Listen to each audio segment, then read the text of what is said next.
Hi friends, இன்றைக்கி ஒரு small tip தான் பார்க்க போகிறோம். எப்படி வந்து கருவேப்பிலை, கொத்தமல்லி, புதினாலாம் 1 மந்த் வரைக்கும் வீணாக போகாமல் நம்ம ஸ்டோர் பண்ணி வைக்கலாம் அப்படின்ட்டு.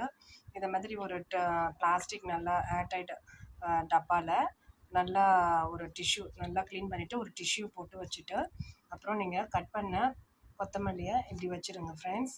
இப்படி வச்சிட்டிங்கன்னா நீங்கள் நல்லா கரெக்டாக க்ளீன் பண்ணி இப்படி வச்சு க்ளோஸ் பண்ணிடணும். இப்படி பண்ணிட்டீங்கன்னா 1 மந்த் ஆனாலும் சீக்கிரம் கெடாது ஃப்ரெண்ட்ஸ். இதே ஃபாலோ பண்ணுங்கள். இப்படி நல்லா ஒரு கண்டெய்னரில் வச்சு அப்புறம் இலையை நல்லா க்ளீன் பண்ணி இது உள்ளார வைங்க. க்ளோஸ் பண்ணிடுங்க. இஞ்சிக்கும் நல்லா வந்த உடனே வாஷ் பண்ணிவிட்டு நல்லா தண்ணியில் வாஷ் பண்ணிவிட்டு அதே மாதிரி டப்பாவில் வச்சு க்ளோஸ் பண்ணிவிடுங்க.